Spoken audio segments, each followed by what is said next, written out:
All right, so we're getting closer to Christmas, and with every podcast that comes along, we're 1 week closer, and I cannot believe it's coming so fast. It always comes fast. Like, why? I wish it would slow down because I have too many cookies to bake, too many presents to wrap, too many fun things to do. So today I want to talk to you about a topic that I haven't really discussed on the podcast before, like ever.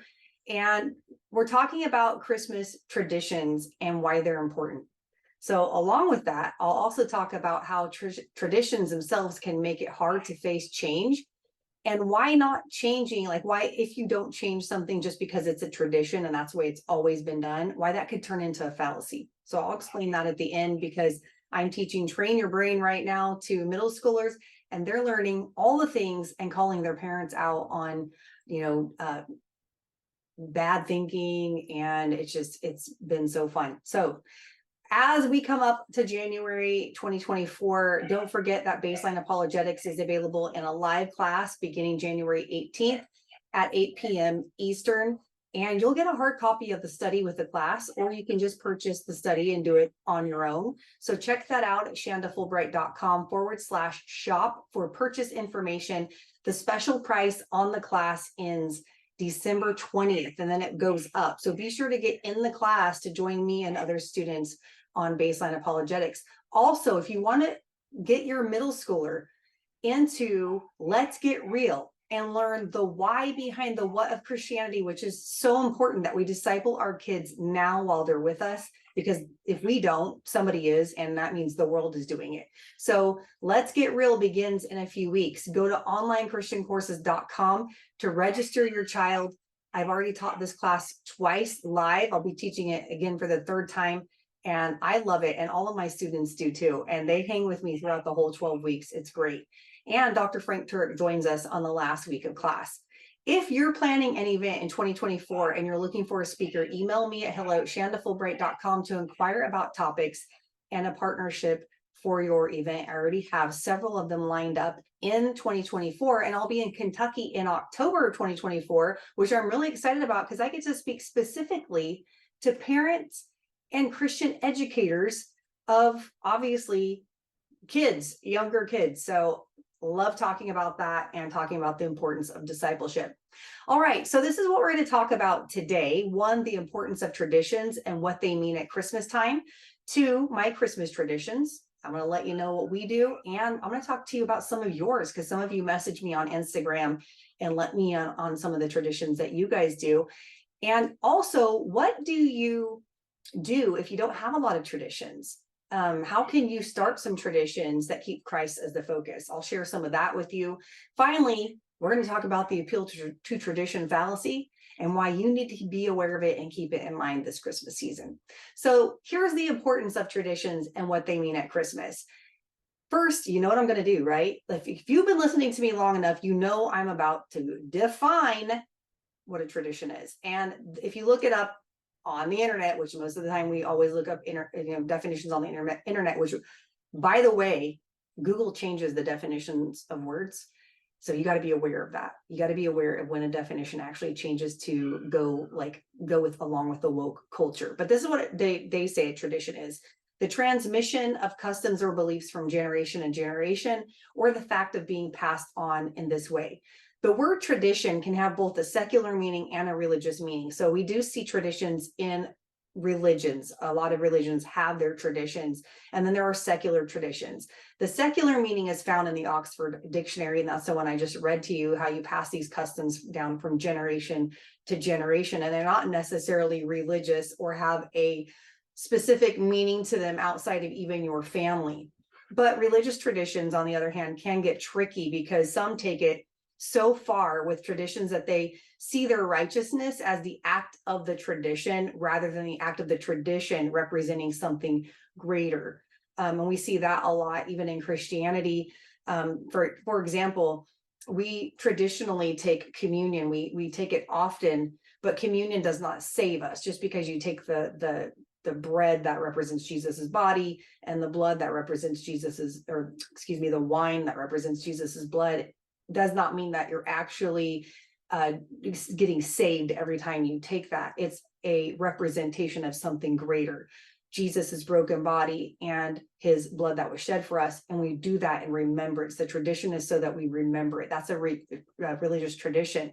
But this episode is less about religious traditions. Okay, I'm not going to get into the baptism and things like that, although that might be something to talk about in the future. But this episode is less about religious traditions, although we might touch on it, and the importance of traditions for the family and what that means to your kids and loved ones. And that's really the route I want to go. I want to talk about traditions at Christmas time and why they're important, because I don't know that we often think, we think about traditions this time of year, but I don't know that we talk about why they're important and what they mean for kids, even because my kids are very, very much tied to their traditions. Otherwise it's not, quote unquote, it's not Christmas, if we don't do this or we don't do that. So I want to talk about the healthy part of that, and maybe even the not so healthy part. When I think of traditions, I usually think of Christmas time often, because we create family traditions that stay with us and bring back memories, especially around this time of year. Christmas for me is one of the most nostalgic and sweet times of the year because of the memories and traditions that we've created over the years since I was a kid, even up to today. And some traditions have stayed with us still today, and some have ended when loved ones have passed away. And that can make it difficult for people if the traditions end, because it ends with the person who kind of instituted them or made sure that they happened every year. And that's why Christmas can be difficult for some people, and some people grieve. What I love about my church is that they are actually offering get-togethers for people who are grieving this time of year. And I think that that's very important. So if your church doesn't have a ministry like that, maybe consider something like that this time of year, because a lot of times Christmas, we think it changes, or it can change, the look of it changes because the tradition ends with the person that isn't there anymore. And that makes it hard. Traditions, they do build bonds between families and family members. They connect people in a way that creates memories and expectations and anticipation of what your family will do at Christmas time. I remember traditions more than I remember presents. And I'm sure you listening can probably say the same thing. I don't remember what I got, my 10th Christmas, but I do remember what we did every year and how we got our tree and those types of memories, because the traditions is something that we did every year, even though the gifts changed. Traditions, they just make things special. They show your family that they are important to you, that those family members, they're important because my parents or my aunt or my grandma has instituted this tradition and keeps it going and invites me into that, and it connects us. And it shows that family time, that those family bonds are important. They also show your family what is important. So not only do they feel important when you have these traditions, they see what is important to you. What is the center of this time of year, because you continue to keep that thing going, like keeping Jesus at the center of the season through your traditions. So there is something to be said about traditions, very much so. And the fun thing is you can continue to do those traditions with your kids. And that means that you're bringing in a history, a family history that brings up members of your family who may not be with you anymore.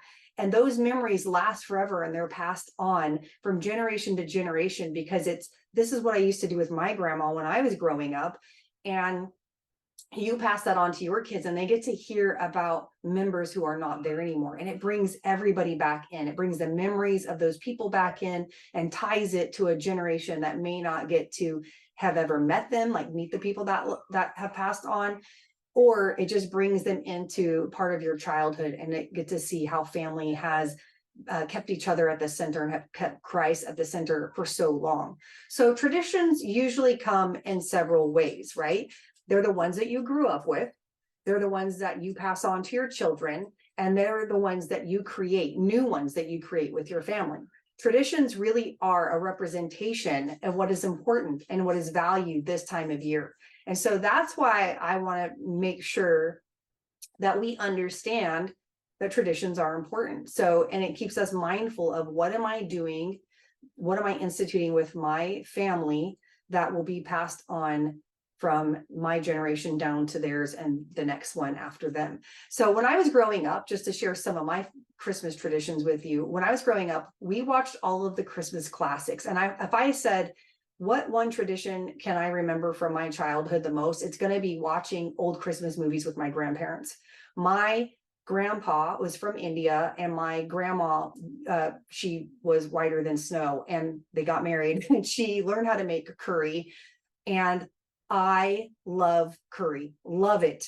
To this day, me and my brother and sister love curry, and my mom makes it. And they would always kind of like fight over who would put the most spices in there. Like, my mom didn't think it was, my grandma's was as spicy as it should be. And it's just, my grandma would make this big pot of curry and invite us over, and we would watch White Christmas. They got me hooked on Meet Me in St. Louis with, what's the lady's name? Oh my gosh, you guys, I'm forgetting her name, from The Wizard of Oz. Judy Garland, that came to me. Okay, yeah, Judy Garland. And I loved it. And my favorite song became Have Yourself a Merry Little Christmas because of that. My grandparents watched It's a Wonderful Life, which is a Christmas classic that everybody loves. It seems like everybody loves it. And so we would watch all those. We would go over to their house, eat curry, and watch those movies every single year. And when my boys were little, I tried to watch them with them, and they were just like, nah. But one of my boys, my youngest, the other day, he's like, "Oh, Mama, we gotta watch White Christmas because that's my favorite Christmas movie." And I was like, yes, Grandpa would be so proud, because my grandpa passed away a few months before Dean and I got married. And so my boys have never met him. And so that's one way that I pass on something that my grandparents did with me and to my children. And they get to eat curry, and they know what curry is and things, but they get to have a little bit of my tradition with my grandparents as I pass that on with them. And I loved it. Me and my brother and sister love it. And my grandparents they did not have very much money at all. They actually would go to swap meets, and they would sell, they would buy things and resell it. And they would go to auctions. Like, we went to a charity auction a lot growing up with them when we'd stay the night at their house. And we would get up when it was still dark and go with them, and they would sell things and let us sleep in their truck until we woke up and went out with them to the auction. And they would buy us those things from the auction for Christmas. And so that was never anything extravagant, but it was the tradition of watching those old movies and eating curry that meant the most at Christmas time with them. And I think out of all the gifts they ever bought me and my brother and sister, the one that we remember the most is my grandpa found a dollar bill with our birth year on it, and he put it into a picture frame, and he gave me and my brother and my sister our own dollar bill with our birth year. And it just became a very sentimental gift to us because he gave it to us. And that was how they were able to give gifts. But again, the gifts weren't as important as the movies and what we did with them. And, needless to say, again, the traditions that we carry on with our kids, they usually don't have a lot to do with gifts, because gifts are changing, but the traditions are not. So some of the traditions I carry on with my kids today. Let me go back to a couple of traditions from when I was a kid. We would always go Christmas shopping together, for Christmas tree shopping together with my parents, and we would go out to eat dinner before. And my dad would sometimes take us to the mall, because my dad's dad, my grandpa, he passed away when my dad was 13, so I never met him, but he would take my dad and his siblings to the mall, and they would dress up. And my dad said that was his favorite thing at Christmas time, was getting dressed up and going to the mall. So my dad would do that with me and my brother and my sister. My mom and dad would take us to the mall, and we'd walk through it and get to see all the Christmas decorations and things. And then what they started with us was going out to dinner and buying a Christmas tree together. And my mom would hang up Christmas stockings for us, like most people do, but they grew up, like I said, without a lot of money. She's the side of the Eastern Indian side. And since my grandparents didn't have a lot of money, they always got an orange, an apple, hard candy, and nuts in her stocking. That's what they would put in their stocking. So my mom carried that tradition over to me and my brother and sister. we would always get a stocking with an orange and apple, hard candy, and nuts in our stocking. Hardly nut. I don't think we ever really got any gifts, maybe like some chapstick or something. And I asked my brother the other day, I'm like, do you remember like what all we got in our stocking besides these? He's like, yeah, sometimes there was a banana in it. I'm like, okay, I guess we had all the fruit, even the banana. But the hard candy was that ribbon candy, and it didn't taste good. Like I don't think I've ever liked the ribbon hard candy. And my mom knew it, but she's like, I don't care if you eat it or not. That's the tradition I loved when I was a kid, and I'm carrying that over with you guys.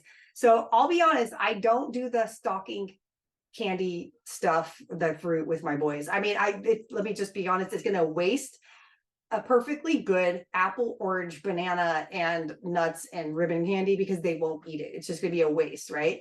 But that's what she loved. And so she carried that over with us. And do I remember it? Yes. And I get to tell that story to my kids. They just don't experience it because, like I said, I'm not wasting it. So some of the traditions I carry on with my kids today is the dinner and Christmas tree. Me and Dean always take our boys to dinner, and then we'll go pick out a tree together. My boys love it. They expect it. And when I started teaching kindergarten, my oldest, Wyatt, was only a year old, and he was, and I was a kindergarten teacher. So we did a gingerbread hunt with our students, and they got to decorate their own cookie. And then we would, chase the gingerbread man around the school, and we'd have the other teachers be in on it, and they would tell us, oh, he went that way. He went that way. When we got back to the classroom, the gingerbread cookies would be there and the kids would get to decorate them. So I started doing that with my kids when they were babies. Like I think Wyatt was 2, maybe even 3.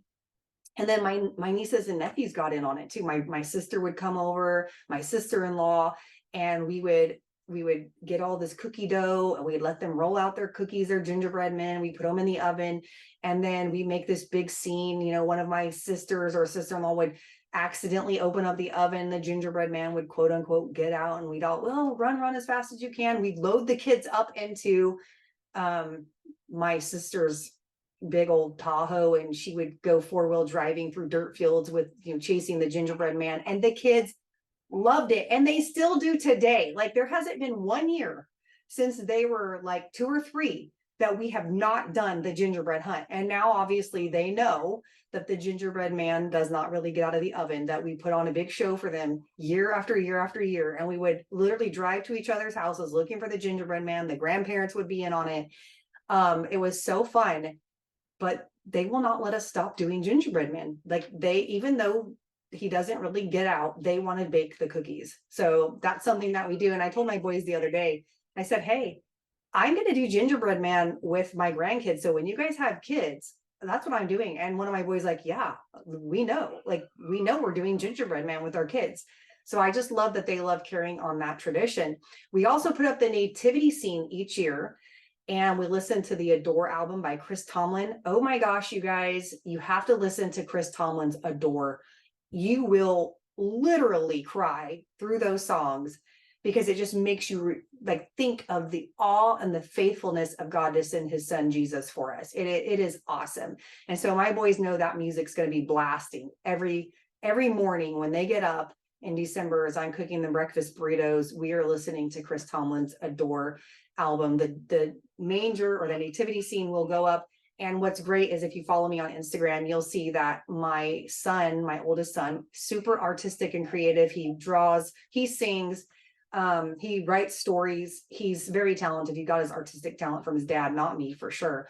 And he sculpted a nativity scene for me because my old one is really old and I don't really want to get rid of it. But now I have such a sentimental nativity scene from my oldest son, Wyatt. I mean, it's awesome. So that one is going up this year.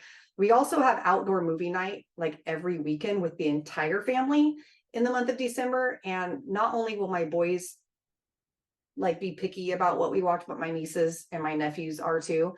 They won't allow us to watch the quote unquote good Christmas movies too early in December. They want to make sure that we build up to that. And so last night we actually got together and watched a Christmas movie at my brother's house, and everyone came over and we ate together and stuff. So they look forward to that.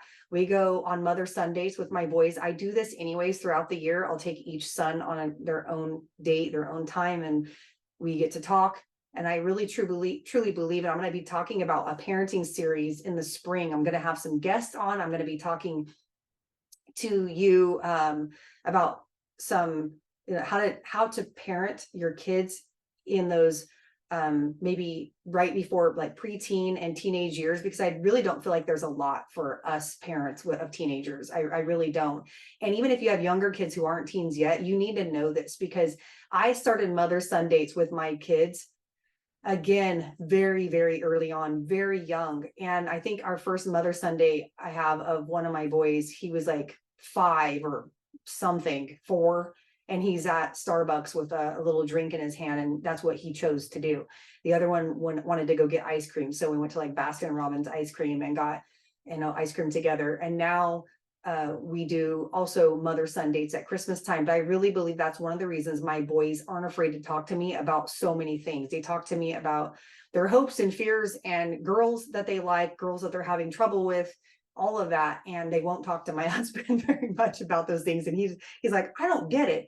But I think when you open up that door of communication as a mom, it's a soft place to land. So do that early. But they enjoy their mother-son Christmas dates. They each get their own day. They get to pick where they want to go to lunch. They get to pick where they want to shop.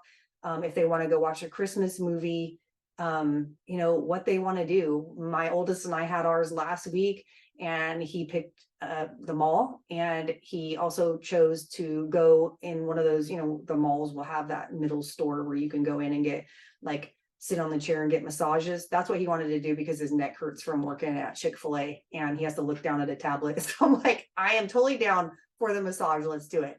But that's a Christmas tradition.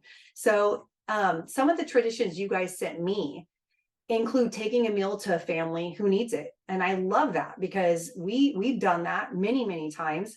And so you guys are like, we take a meal.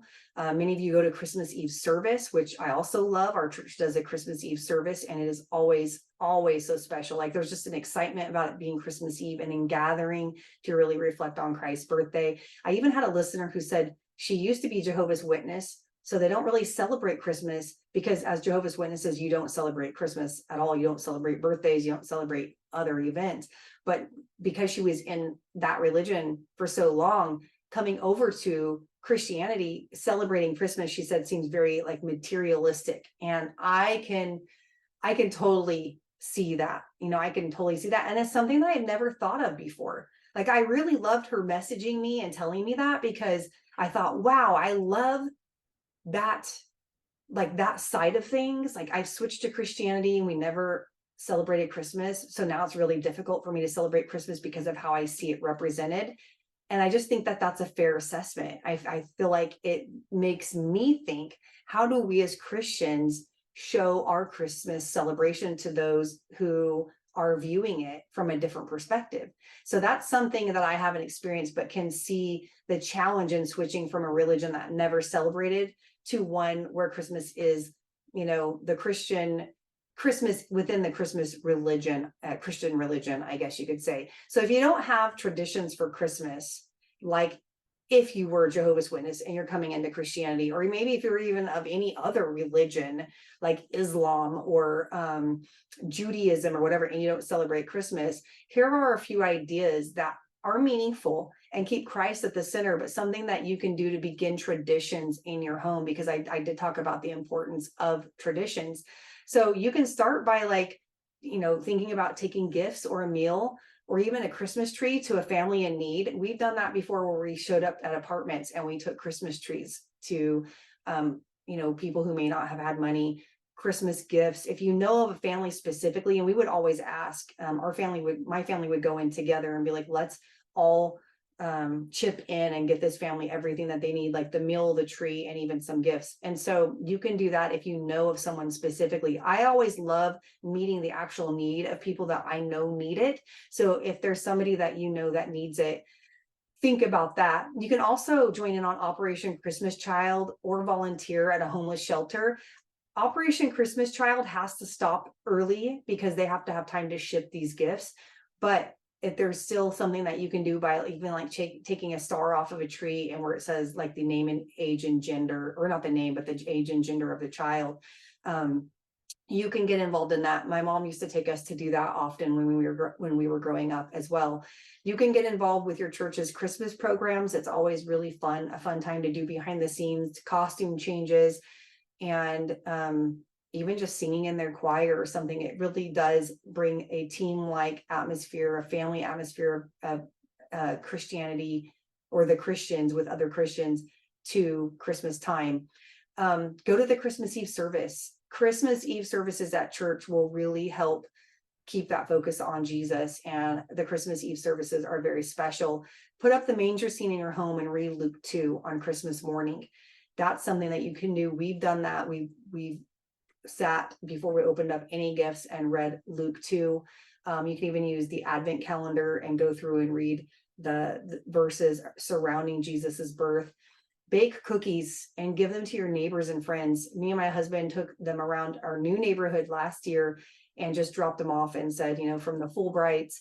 And we baked, and well, I baked. I love baking. And if you guys follow me on Instagram, you know that too. I'm a donut baking lady. I love to bake the donuts. But Christmas time, we're baking cookies and we take them to the neighbors. And I think it's really great to take them to neighbors, people right next door to you, because it does help that community like atmosphere. They're not far away. They may not expect it from you guys. And a couple of our neighbors need it. Like, we know our neighbors now that we live so close to them. And I can see where now I know a lot more about them than I did a year ago, having just moved into this area. And I'm like, oh my gosh, I'm so glad that we dropped off some cookies and a little card at their house. It's not much, but I think it is a nice gesture to let them know, like, hey, we're your friendly neighbors and we're here for you. So keep that in mind. There's a lot more that could be done, but that's a start. My mom was actually telling me the other day that she's on a group with people who moved across the country like we did. They moved out of their state and they just got here to South Carolina, and they're struggling to find like normalcy and the huge change, especially at Christmas time. And the person was like, I don't know what to do. And my mom said that she wrote in, focus on your traditions. Like, you have family traditions that you do this time of year. So no matter if you're in your old home or if you're in a new home, institute those traditions, because you'll make it feel like home when you do. And I told my mom, oh my gosh, like, I'm getting ready to do a podcast episode on traditions.